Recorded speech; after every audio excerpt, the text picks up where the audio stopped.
All right, so first let's go over summation. I don't know if you guys remember what a summation is.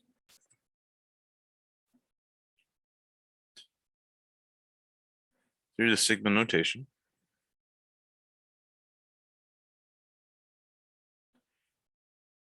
The sum of n terms A1, A2, A3, all the way to AN. Maybe I'll write that over here.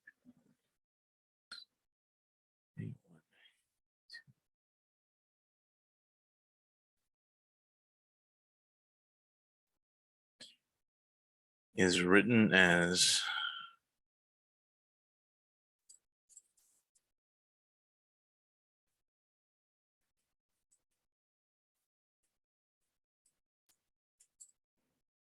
the following.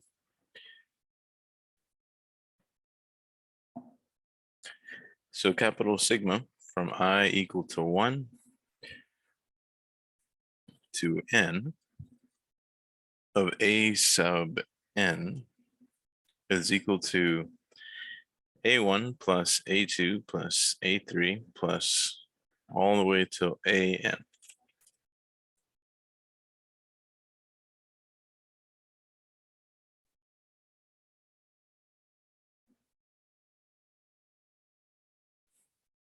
Okay. So where actually this should be A sub I right here. Because I is ranging from 1, 2, 3, 4. Where I is the index of summation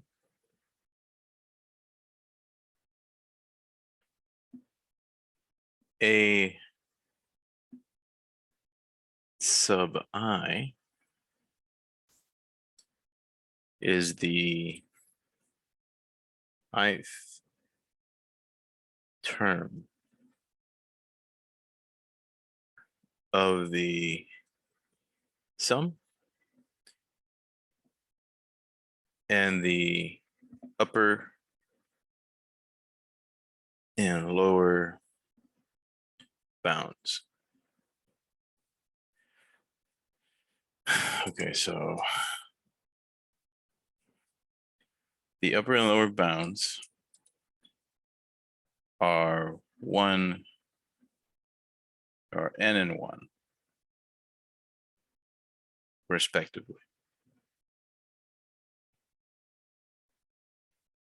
Okay, so it's a quick overview as what that is, just in case you have forgotten. So you see that if you see that capital sigma, that means you're going to add some term an n amount of times, and it's going to be determined by whatever formula is in here. Okay. So if I start from, I don't know, let's say k equal to 3 all the way until 5, right? And then you have a formula that says k over k plus 2. That would equal to 3 over 3 plus 2 plus 4 over 4 plus 2 plus 5 over 5 plus 2.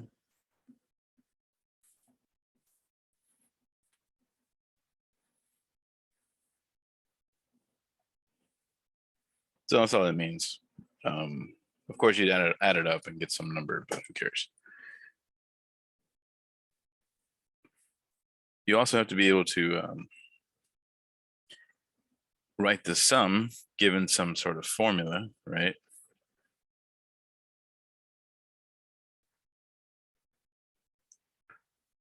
So if I had, let me write it down first.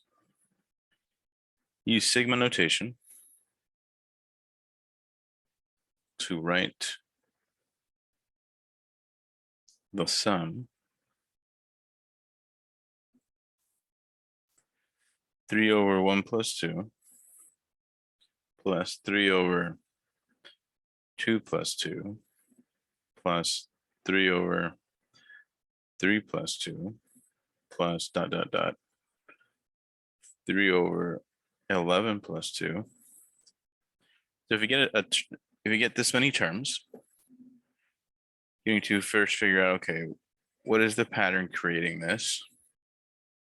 How many terms did I have and what is the starting point?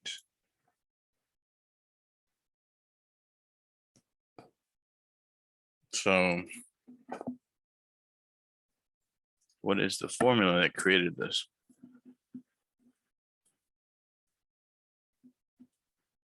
So you try to find patterns when you're doing this on your homework. They all have 3, right? So obviously this has to have a 3 in it, and it's a fraction, so it should be 3 over something. Now look at the stuff that stayed the same. That has to be there. 3 and the 2 are going to be there the entire time. Now what is cycling? What's changing is going to be the 1, 2, 3. So that's the pattern. So it's just going to be whatever k term we choose. And it starts at 1 and you go all the way until 11.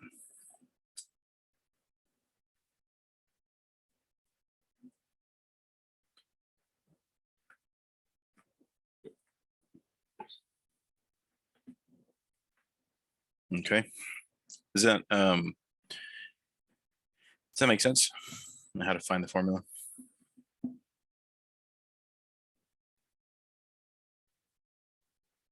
You're going to do that a lot in Cal 2, but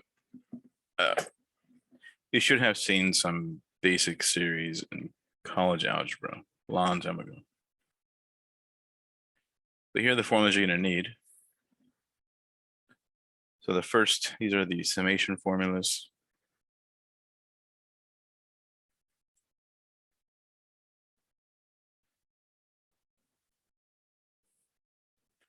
First one says if you sum up from I equal 1 to n, some constant, any number, then that equals c times n,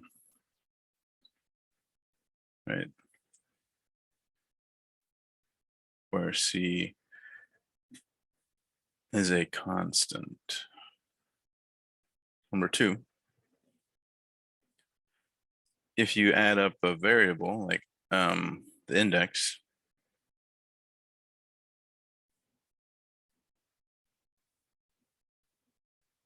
so if I'm doing I plus I plus I plus I, that will be n times n plus 1.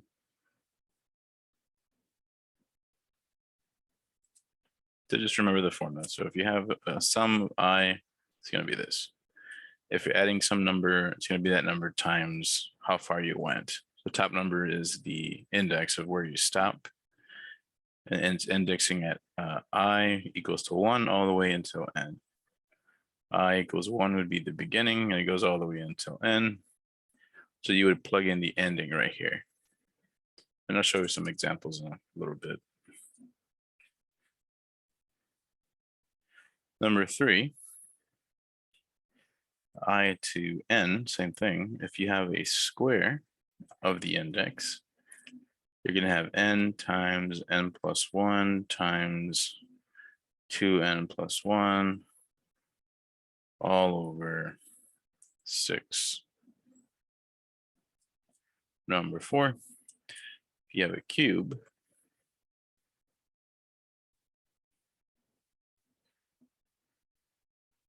that would equal n squared times n plus 1 squared over 4. Okay.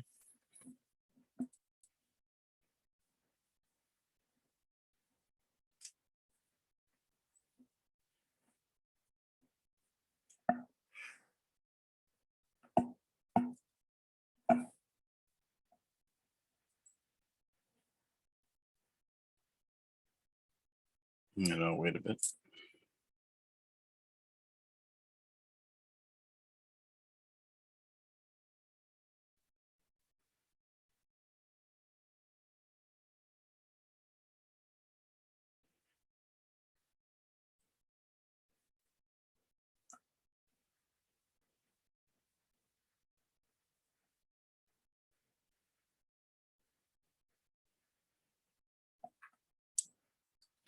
Okay. So let's do an example. So that was 1, 2, let's do the third example.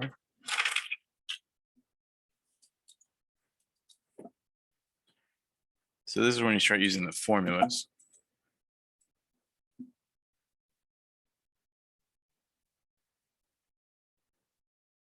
You evaluate the sum from I equal 1 to n, I plus 1 over n squared.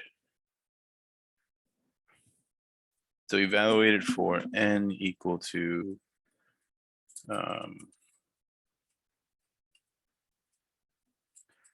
for n equals 100, 1,000, 10,000.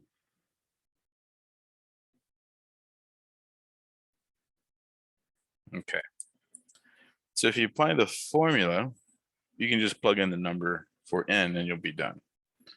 Okay. Now, you can pull out constants in front of the summation symbol, kind of like limits. You can also pull out variables that are not part of the index. See how the index is an I? So I's have to stay in here, but n can come out. Numbers can come out. You can factor them out, then go, if you can, then do so. So let's separate this fraction, but first let's factor an n squared.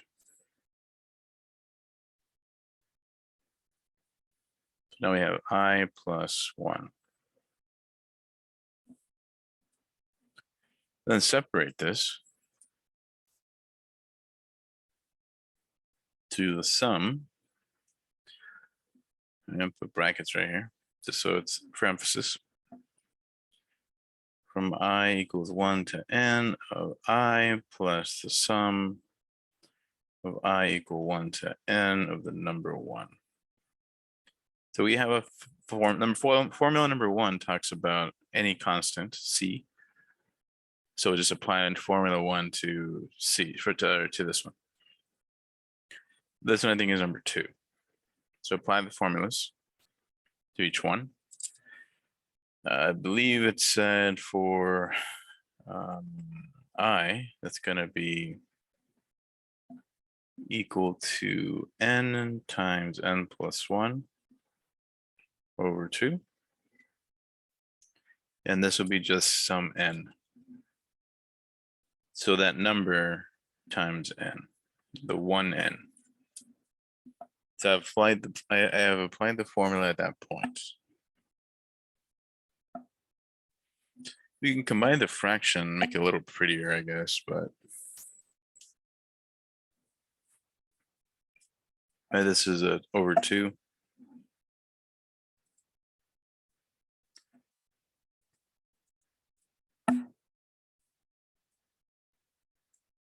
So make this over 2.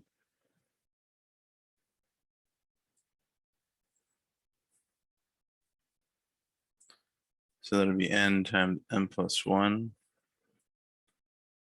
plus 2n over 2.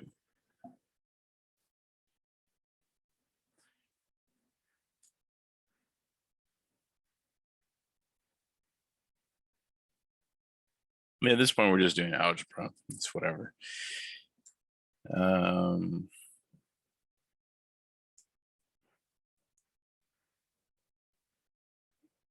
We can multiply everything out on top. But we can plug in these numbers at any point at this point. But I'm going to go simplify this because that's just what we usually do. So that'll be n squared plus n plus 2n over 2, which will be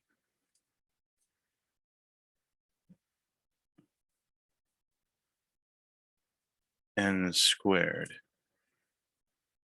plus 3n over 2. So you can factor out an n and cancel one of these. The best it's going to get is this. But I think that's enough polishing. Right, you can factor out an n from the top.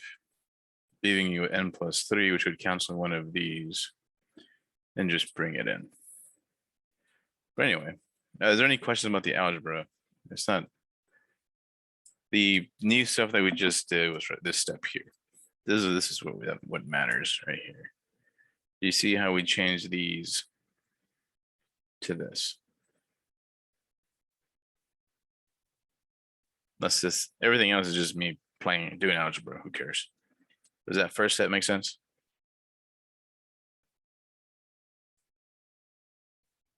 So you're just rearranging the original problem to give you something that looks more like the formulas. And we're just applying the formulas, right? Okay, but it didn't originally look like the formulas. You had to wiggle it around to make it look like the formulas, and then you just plug and play. Yeah, so basically this right here is the sum, the total sum of going from adding a bunch of terms from 1 to n. And if they tell me that n is 100, I don't have to add up 100 terms. That would be crazy. Just plug in the number here. So now I can say, all right, well, if I add up 100 terms, that would be for n equal 100. That would be 100 plus 3 over 2 times 100, which is what?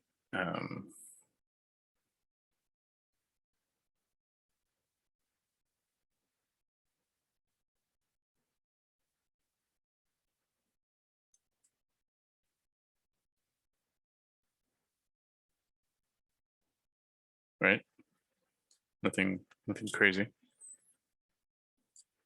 Now, if I plug in 1,000, then if I would add up 1,000 terms, that would give me 1,000 plus 3 over 2 times 1,000.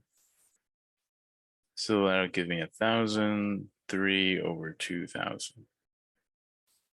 So it's like a shortcut of adding a bunch of terms together.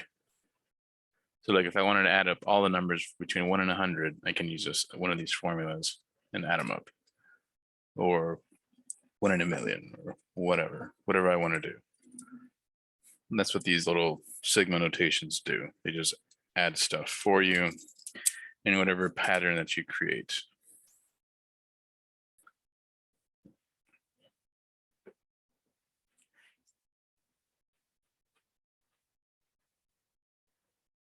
But also use with limits. So there's a couple. So your homework will be just it'll start off just plugging in numbers, and then it'll test you on trying to apply the formula and combining the fraction. And then they'll have a limit question. So before we go to the limit stuff, you guys have any questions on this problem here? I have a dumb question. Mhm.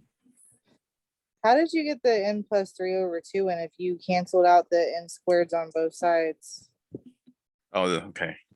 What actually canceled was, right, I'm factoring out an n from the top, leaving me with n plus 3. So this cancels.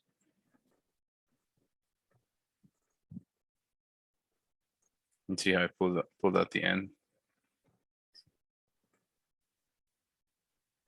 Okay, so how did it go to the bottom though? Because we had this one was already here, right? Mm-hmm. And I factored one from the top. So one of them will be gone. So I'll be left with 1 n left. So I just multiplied it back in. Okay.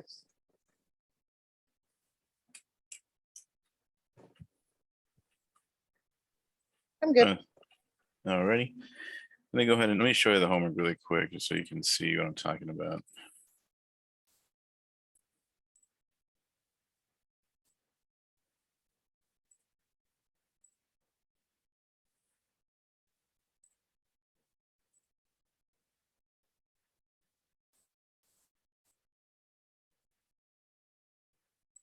Oh, kick me out. Okay, hold on.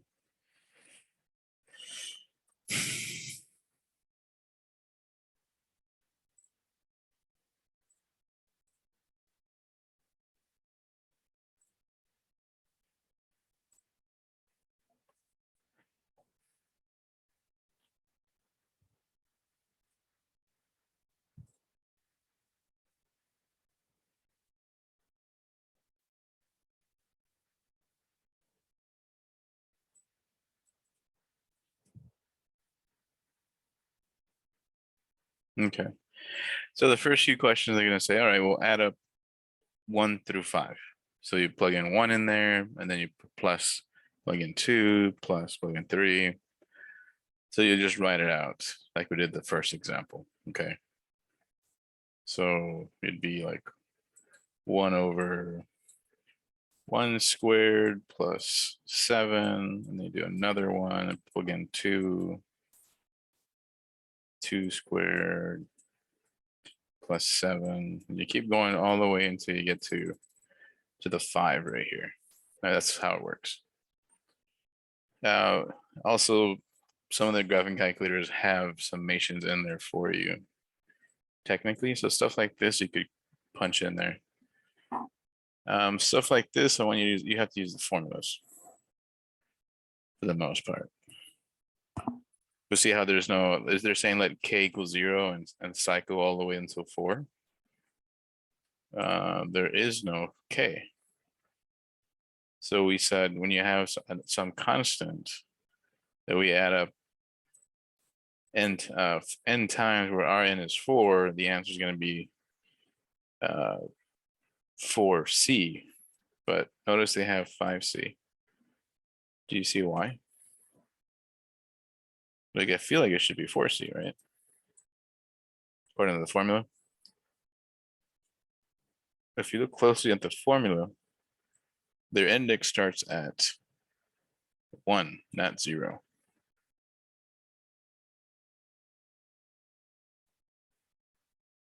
So that means there's 5 terms. It's 0, 1, 2, 3, 4, 5.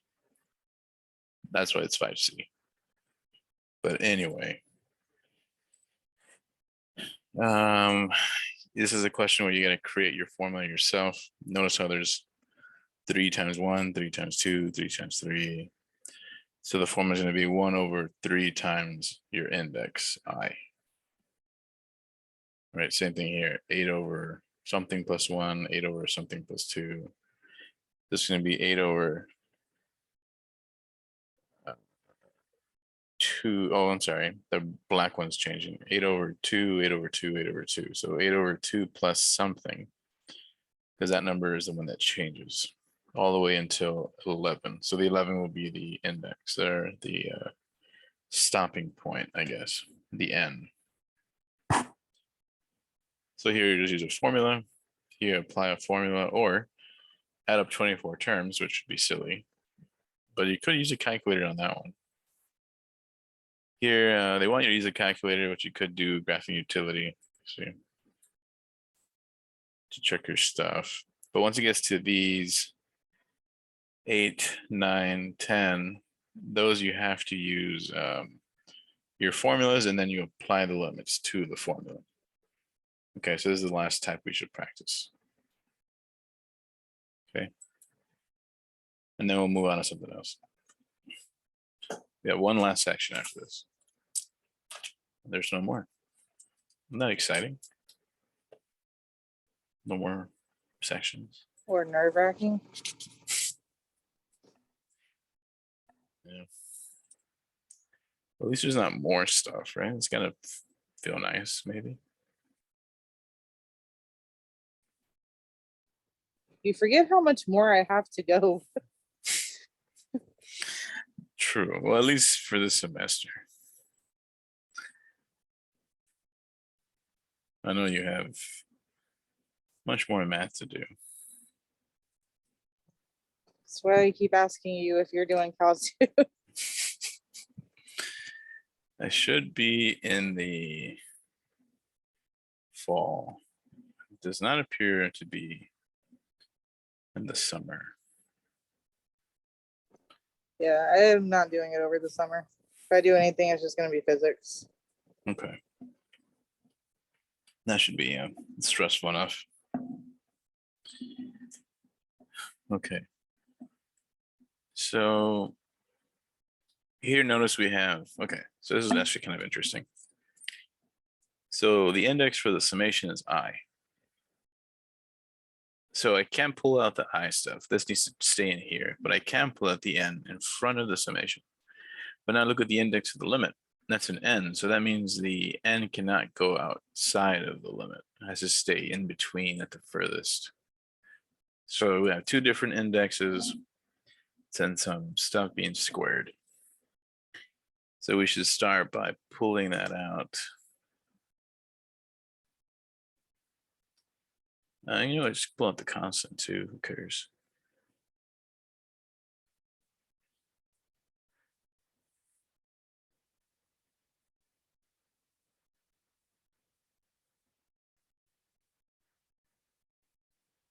And then square this stuff.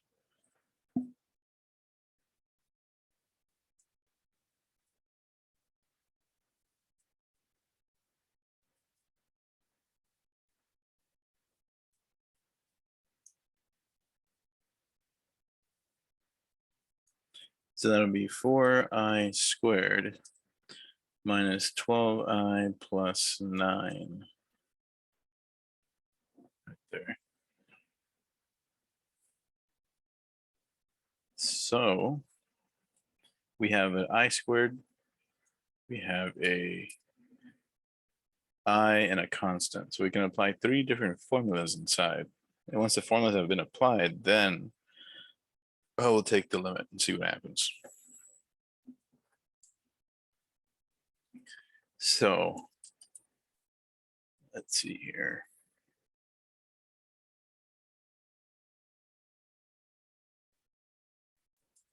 So do a sum. So all this would be times the limit or that term. So the sum of 4i squared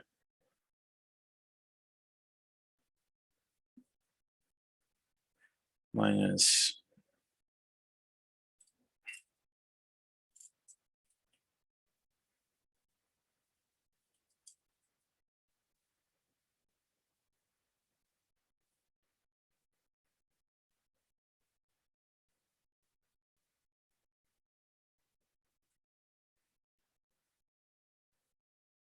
there we go. So right here, we can apply the formula for I squared for I, and so number 1, 2, and 3 formulas.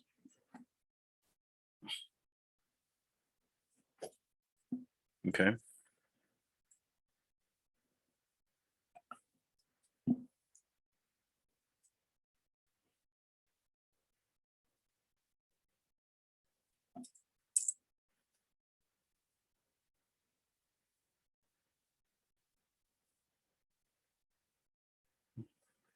One second.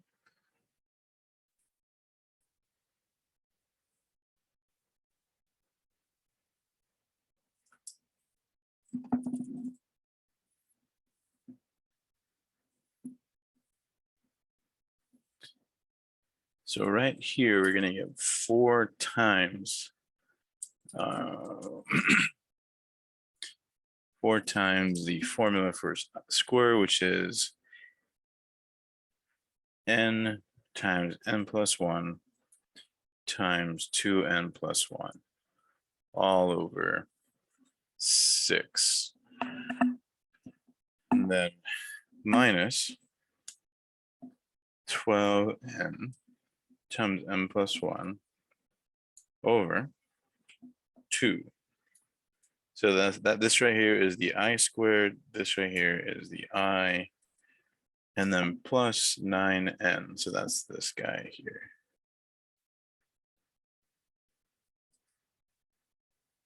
So I'm just applying the formulas from the previous page. That's all I'm doing right there. The 4 multiplies the result of that substitution. The 12 multiplies that result. 9n is the result. You guys see that? Okay.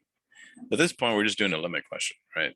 Like what goes to 0, what doesn't, what power is higher at the bottom or the top, and all that stuff.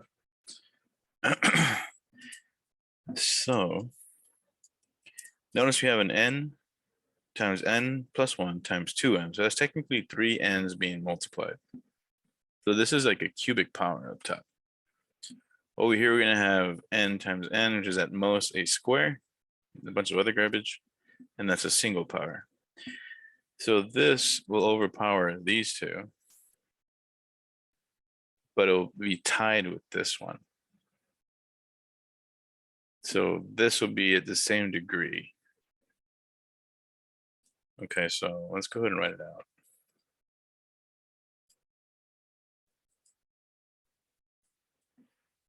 So multiply the 2 times 4, that'll be 8n,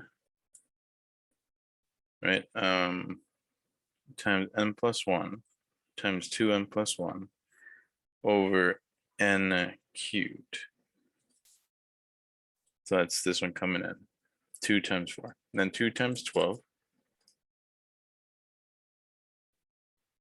would be 24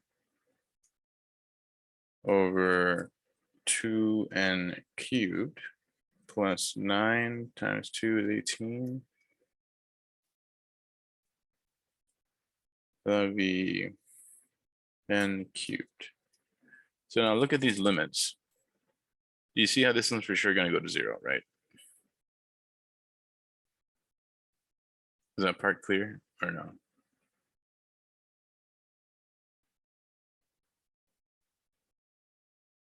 No, wait a sec. Is it because of that stuff we talked about before with like if the denominator is bigger versus if the numerator is bigger?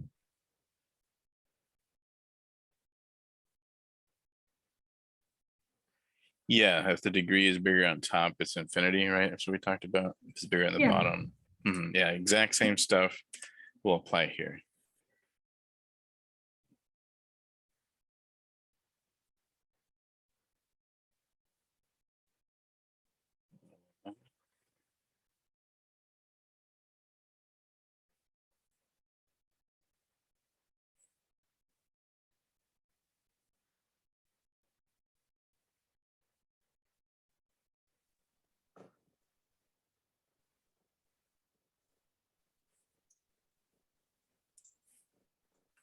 So in this case, since the first set of things are the same,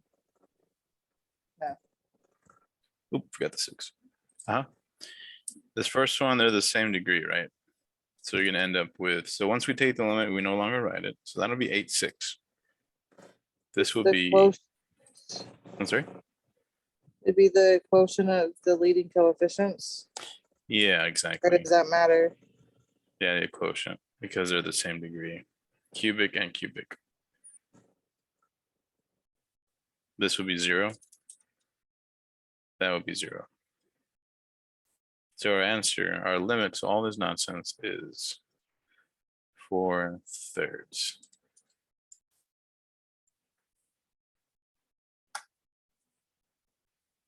Any questions about any of those steps?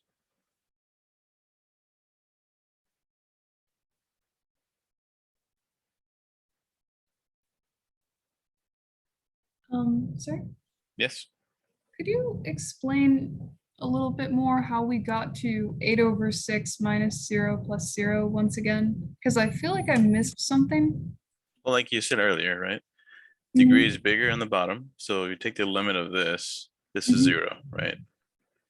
Yes, This is also 0. yes. So that's where these two came from. And Okay. then these have the same degree. So if the degrees match, this is a cubic. These 3 would be a cubic. If you multiply all out, you're gonna have the highest power of a cubic. So if they're the same, you take the leading coefficients, 8/6. Okay, thank you. Mhm.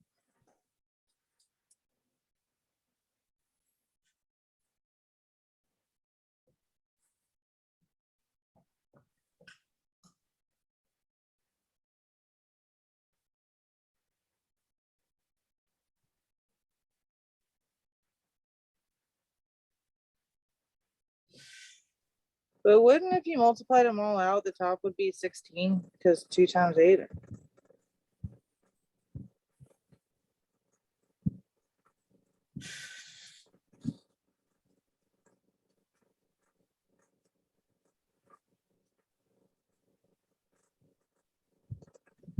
Well, you can't factor 2 out of the entire thing. You can factor in 8 out of the entire thing.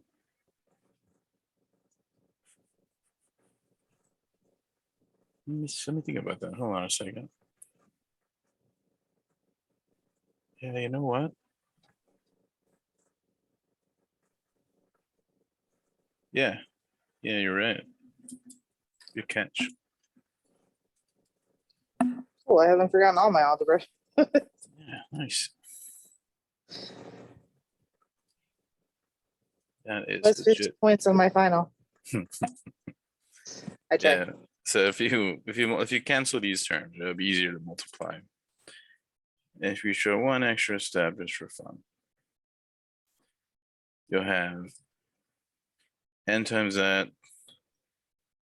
So 2n squared plus 2n plus n plus 1, right, over 6n squared. These, I'm just going to go ahead and just zero these out already.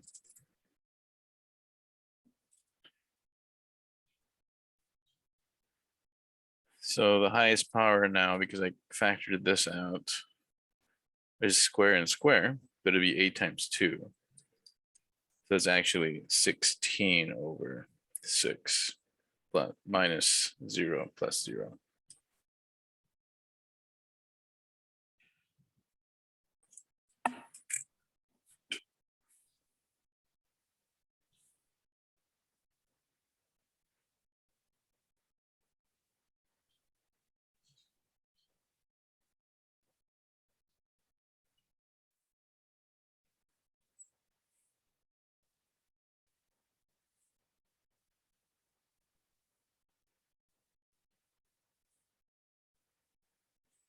Okay. That's it for 8.2, or sorry, 5.2. So let's go to the last section. So a lot of this would be applied to 5.3 when we do the integrals the hard way. But we're gonna skip that section. So we're not gonna really apply it other than these examples. Okay. But it is good to know how series work and limits, because you will see them in Calc 2, assuming you go that far. Any other questions on this problem before we go, or any of the other ones before we go to 5.4? I do, but I'll ask you after for about the stuff I missed. Okay.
Okay. 5.4. So this is called the fundamental theorem of calculus.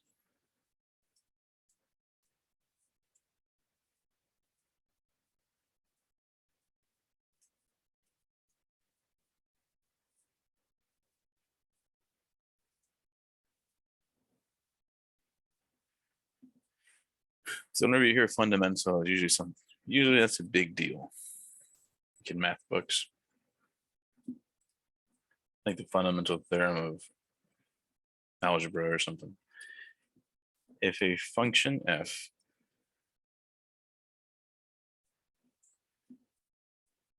is continuous on the closed interval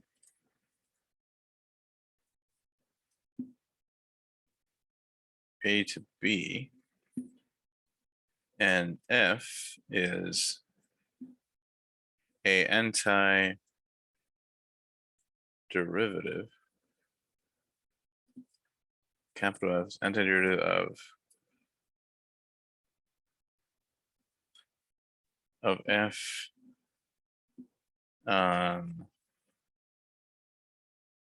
AB, then the integral from A to B. So these will be, so you're integrating over some specific interval of lowercase f of x dx. You'll end up getting the capital F at B minus a capital F at A. Okay, so that's the fundamental theorem. And there's a part 2, but it's whatever. This is the most important part. Now, this allows us to find areas and evaluate functions over some interval. Now, wait a sec.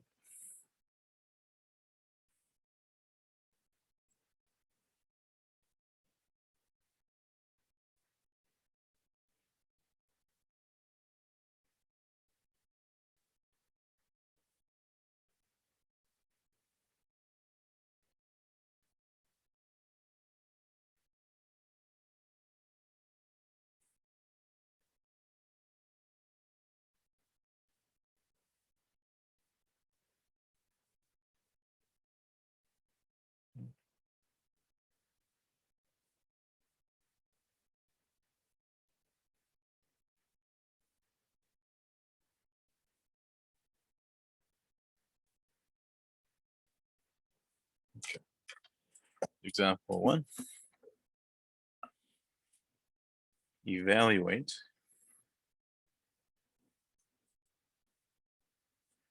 the definite integral. So integrate this guy from 0 to 4, 3x minus 1 squared dx. So basically, you got to find the antiderivative, right? That's what the theorem says. And then plug in the top number minus the bottom number.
Okay, sorry. I'm really distracted there.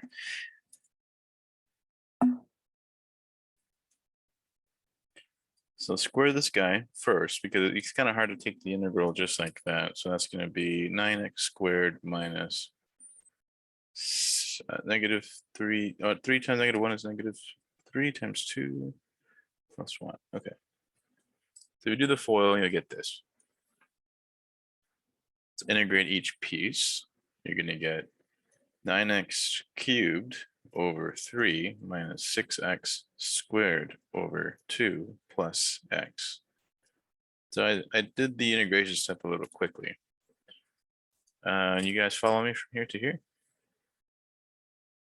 All right, so antiderivative step says add 1 and then divide by that result, right?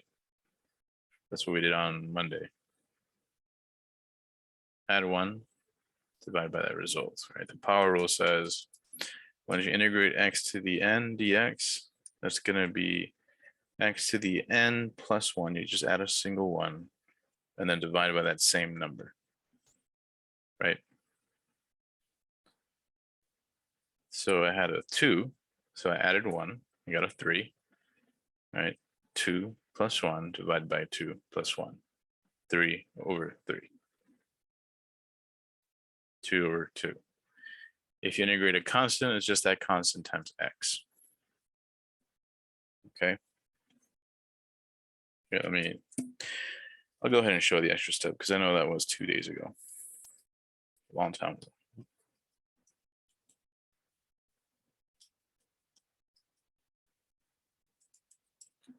So integral step would be 2 plus 1 over 2 plus 1 minus 6 to the 1 plus 1 over 1 plus 1 plus x. Integral, evaluate from 0 to 4.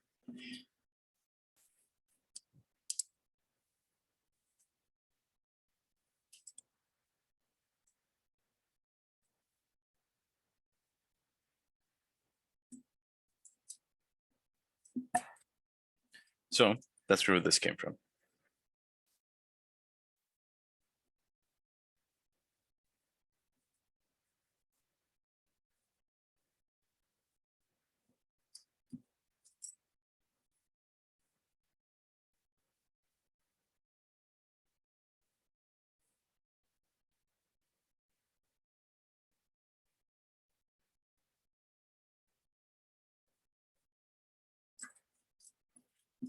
So just plug in the 4 first. That's what the formula says up here.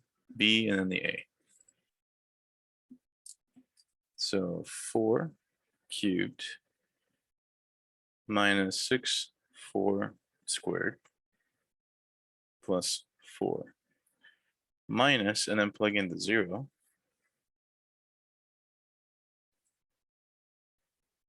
Best is just put parentheses minus 6 times 0 plus 4. Okay. Actually, 0, sorry, 0. So this whole thing just goes to 0. All we got to worry about is this.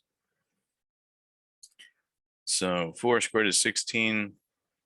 6 divided by 2 is 3. 3 times 16 is 48. So this is actually 48 plus 4.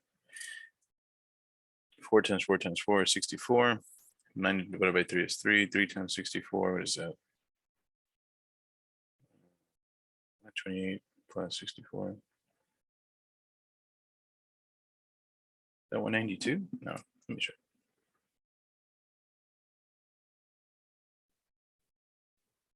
Yeah, it is. Okay. Anyway, it's just numbers. Nobody cares about numbers. So calculate these numbers. So minus the, so remember, it's the function that you find, the antiderivative you find at the upper bound minus the function that you find at the lower bound. So that will be this. So we found, so if this was an area problem, the number that we find is the area of the question.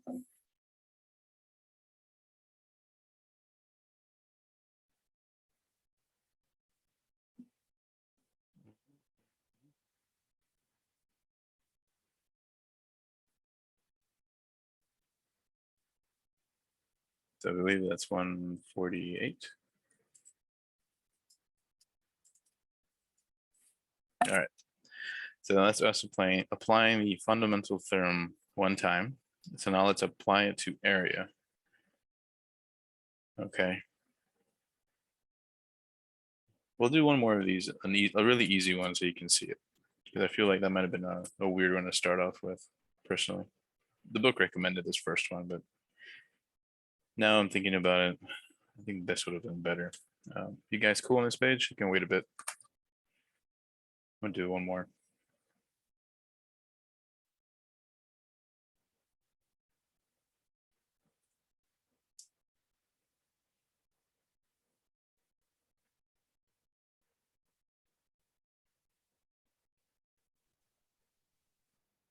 I'm good if everybody else is. Okay.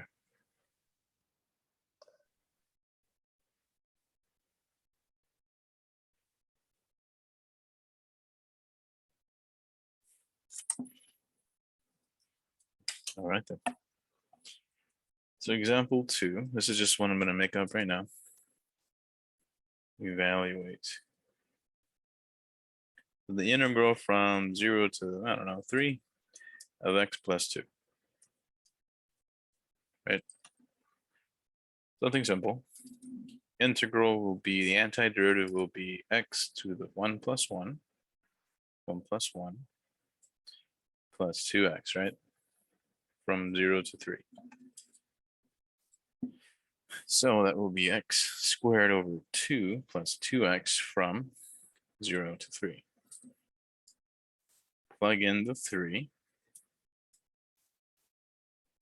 Plug in, so minus, plug in the 0.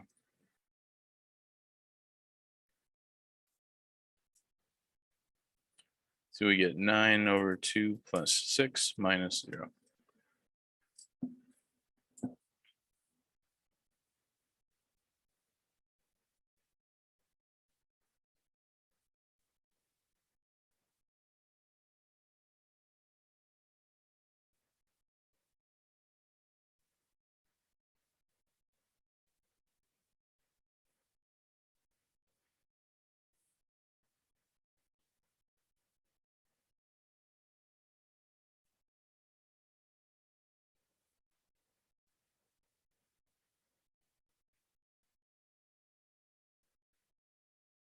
All right, you cool on this example? And we'll move on to an application problem. Could you move the paper up a bit? Like that? We didn't finish that one? Oh, okay. Well, yeah, you can add the numbers, but it's done.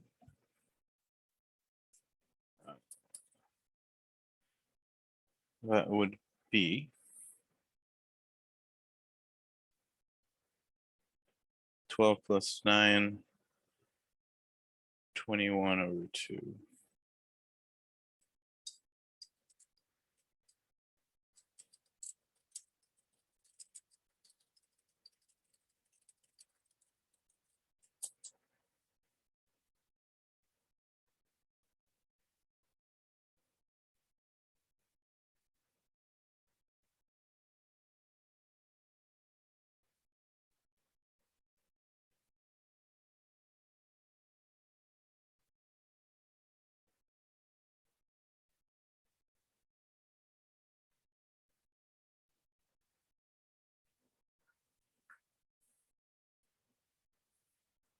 Okay, moving on to the area question.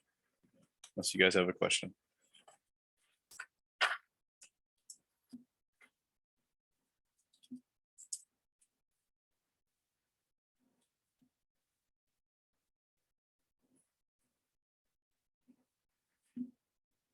Find the area of the region bounded by the graphs of the following equations. So basically what you got to do here is create an enclosed area with all these functions and then figure out what the bounds will be for your graph or your integral, sorry, from the graph.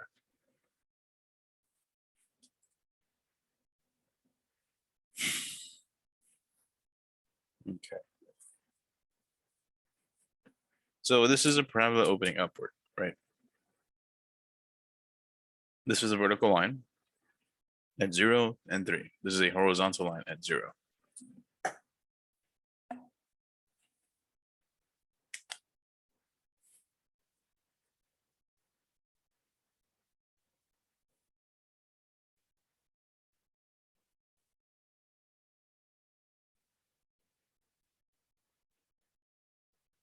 Okay.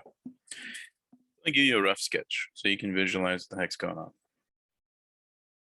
So I know the parabola is going to be, I don't know, doing this kind of deal. Who cares? Right? If I say 3 is right here, a vertical line,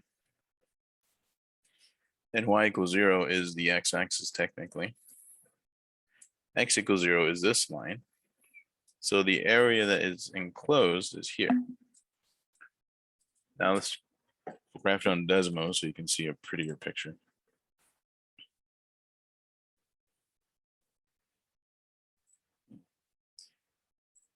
That is a weird headline.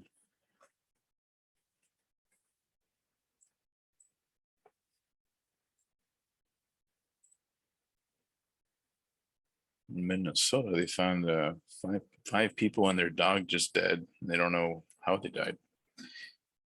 Pretty weird. In their home. Y equals 2x squared plus x. Can you guys see the graph? Yes, sir.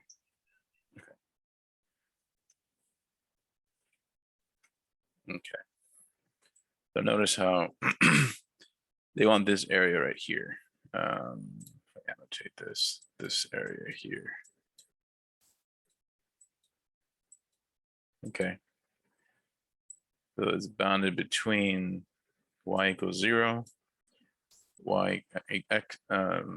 x equals 0, x equals 3. Okay, so what is the area of this sliver here, or this region that's created by these three graphs? That's what they're asking us to do. So in 5.3, the part I'm not gonna test you on or make you do, what they would do is find different types of rectangles right underneath, and you would have to choose different types of widths and different types of summations to add up infinite numbers of area, but you don't have to worry about that. What you need to use is the integral. So what you need to see is that these rectangles have a width of dx. So if the rectangles are straight up and they touch the top of the graph, the top of the region, and the bottom of the region all the way through, then we have an integral of the top function, which is the red, the top of the region, right?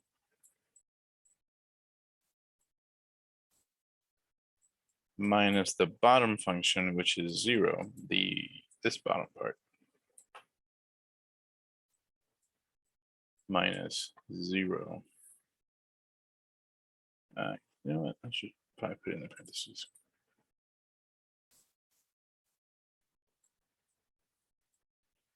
Dx. Okay, I'll put this on the paper in just a moment.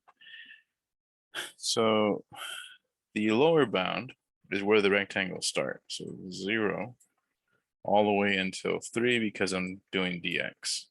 So I'm going this way.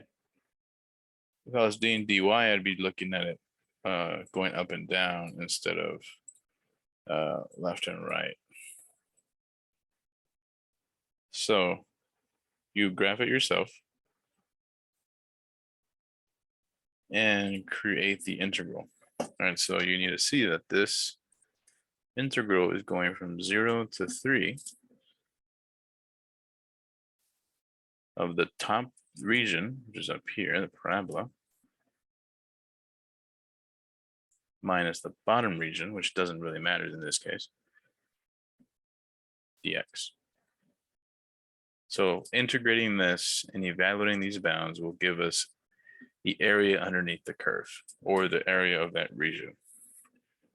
So calculus becomes useful because when we need to find volumes, areas, and what have you, of really strange shapes, you use integration, you use calculus to do it. Of course, all of this has been automated and programmed to computers these days. So that's what the computers are doing for you. Because real life shapes, especially when you're designing strange shapes, they're not always going to be spheres, cubes, rectangles, right? When they are, it's simple formulas that you just, plug stuff into. But as soon as you have an irregular shape, a non-geometrical shape, that's when calculus comes in handy. So anyway, the area will be, right, integrate this guy. So that'll be 2x, 2 plus 1 over 2 plus 1 plus x plus 1 over 1 plus 1 plus 2x from 0 to 3. So there's the integral, and then we got to evaluate the bounds.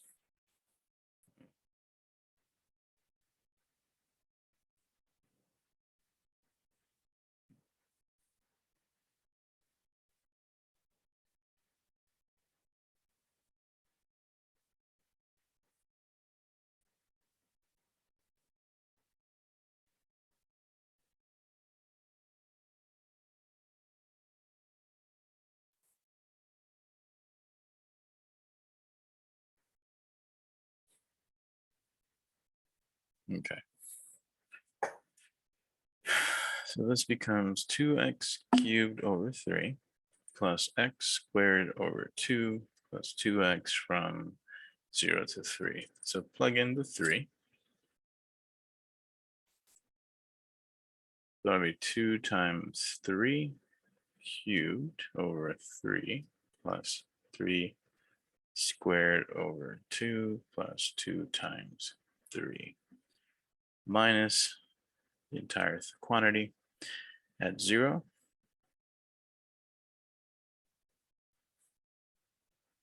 0, 0. So this is just 0. So we don't really care. If you notice that they all have a variable and you got a 0, you can just put a 0 there. Who cares? I wrote it just so you can see in case it doesn't make sense later. Anyway, so just crunch these numbers and you have the area of that little sliver. So that'll be what? 9 squared times 2. 9 times 6.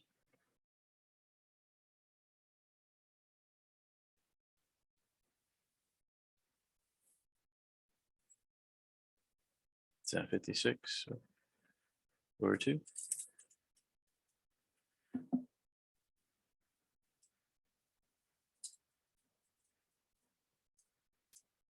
I think it was. Let me see. No, 57. That's close.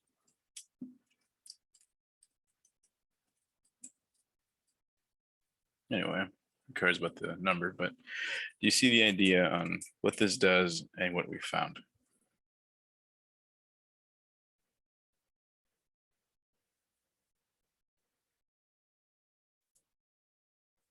Okay. Is that 57? Yeah. Thank you.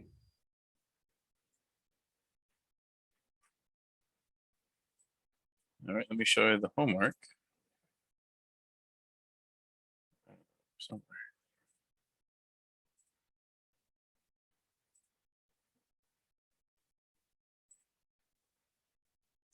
So I didn't, so a Riemann sum I removed from there.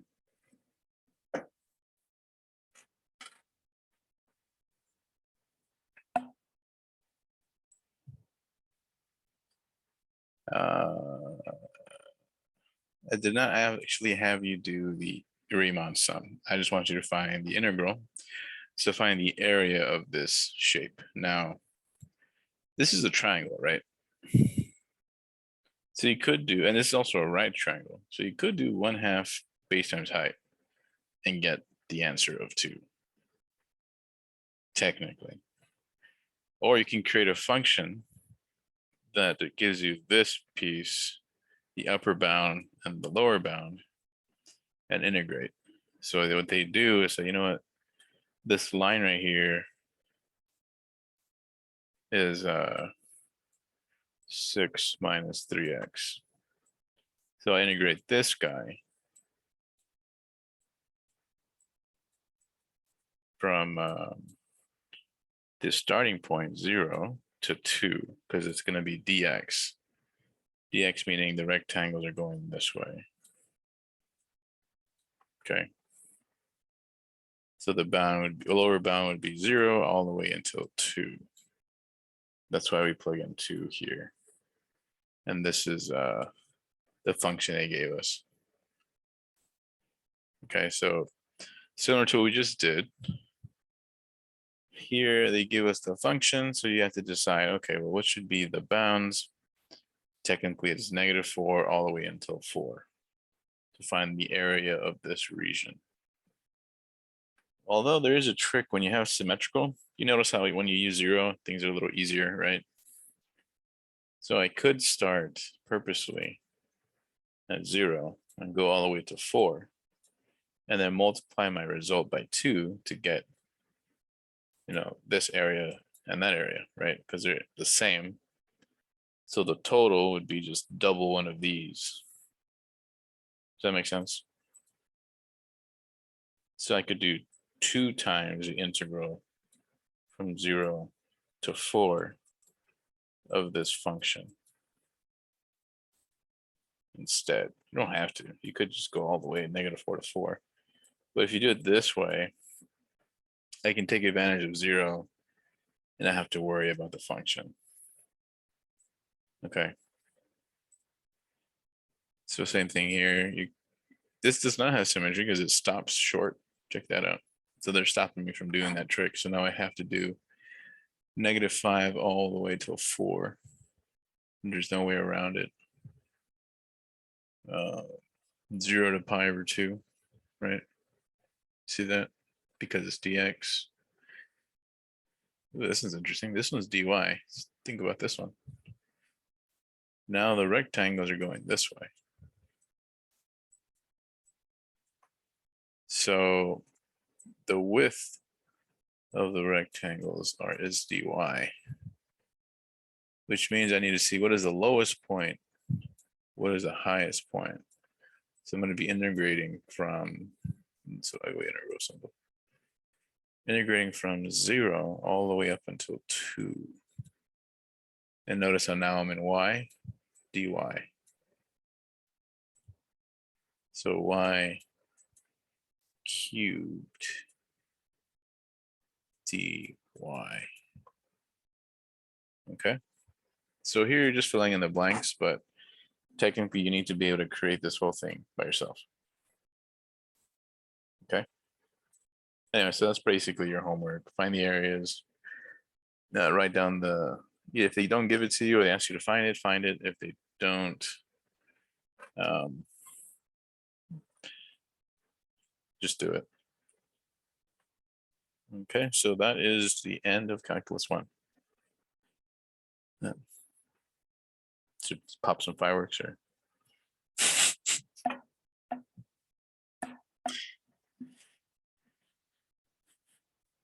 Thanks, man. Appreciate it.